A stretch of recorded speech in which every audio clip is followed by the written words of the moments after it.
নমস্কার বন্ধুরা, সুপ্রভাত। ফুলকপি রান্না করছি। এই যে দেখুন, একটা গোটা ফুলকপি নিলাম। ফুলকপির রেসিপি রান্না করে নিচ্ছি। ফুলকপিটা কেটে নিলাম, বেটে নেব। মশলা: কাঁচা লঙ্কা, পেঁয়াজ, আদা বেটে নেব। টমেটো কেটে নিলাম, টমেটো দেবো তরকারিতে, পেস্ট করে নিলাম। মশলা উপকরণগুলো একসাথে দিলাম, নিয়ে পেস্ট করে নিয়েছি। তারপর কড়াই গরম করছি 1 মিনিট। কালো জিরে দিচ্ছি, তেজপাতা দিচ্ছি। গরম করে নিয়ে তারপরে তেল দিচ্ছি। তেল 1 মিনিট গরম করে নেব। আমি জয়ার রান্নাঘর থেকে নমস্কার নেবেন সবাই, ভালোবাসা নেবেন সবাই। আর ফুলকপিগুলো ভেজে দিচ্ছি, এখন কড়াইয়ের মধ্যে ছেড়ে দিচ্ছি। ছেড়ে দিয়ে কড়াইয়ে ফুলকপিগুলো ভেজে নিচ্ছি। 2 মিনিট ভেজে নেব।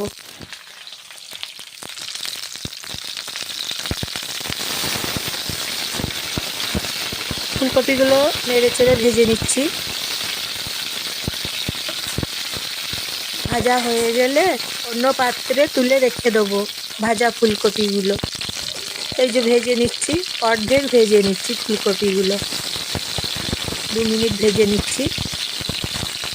এইভাবে ফুলকপির রেসিপি রান্না করলে খেতে দুর্দান্ত হয়েছে। মশলা ছেড়ে দিচ্ছি কড়াইয়ে, তারপর তেল দিচ্ছি, আবার তেল দিচ্ছি কড়াইয়ে এবং মশলা। কড়াইয়ের মধ্যে এখন তেল দিয়ে গরম তেলে কষে নিচ্ছি। 2 মিনিট কষে নিচ্ছি মশলা। কাঁচা গন্ধ থাকবে না ততক্ষণ আমি কষে নেব।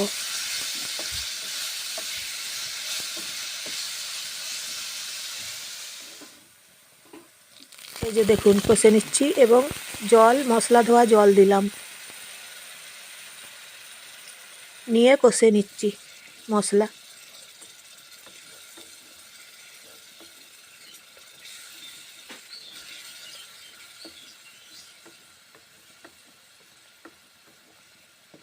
ঠান্ডা পড়েছে জানেন তো, শীতের সকাল, ঘড়িতে বাজছে সকাল 8টা। এই যে ফুলকপিগুলো ভেজে অন্য পাত্রে তুলে রেখে দিলাম। আজকে সোমবার, ফুলকপির তরকারি রান্না করে নিচ্ছি। রুটির সঙ্গে বা পরোটার সঙ্গে বা গরম ভাতের সঙ্গে হলুদ গুঁড়ো দিচ্ছি, দারুণ লাগবে খেতে। নুন দিচ্ছি।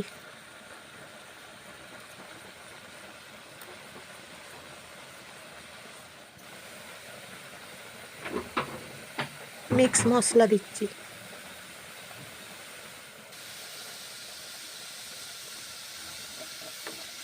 এক মিনিট নেড়ে ছেড়ে নিচ্ছি।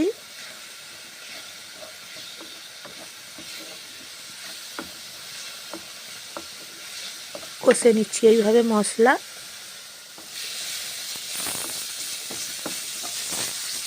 এখন আর কাঁচা গন্ধ নাই।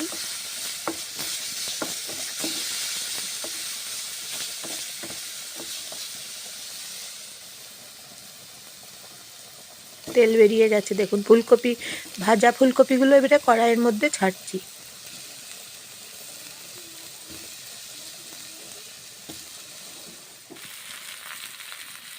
ছেড়ে দিলাম, তারপরে মশলা ধোয়া জল দিচ্ছি।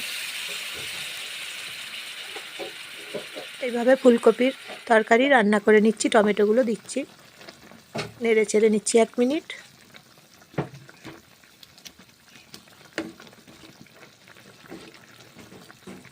ফুলকপির রেসিপিটা এইভাবে রান্না করে খুব সুন্দর হয়েছে। ধনেপাতা দিচ্ছি ফুলকপিতে। তারপর প্রেসার কুকারে 2 মিনিট চাপিয়ে দিচ্ছি।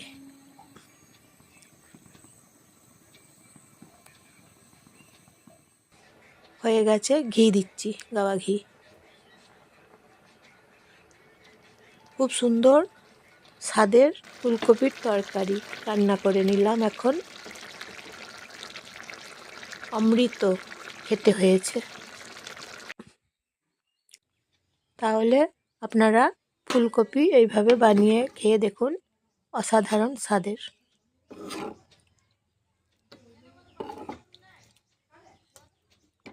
খুব সুন্দর ফুলকপির তরকারি। এইভাবে বানিয়ে নিলে। এই যে অন্য পাত্রে ফুলকপির তরকারিটা ঢেলে নিলাম। এইভাবে রান্না করলাম। আবার নতুন ভিডিও নিয়ে আসবো।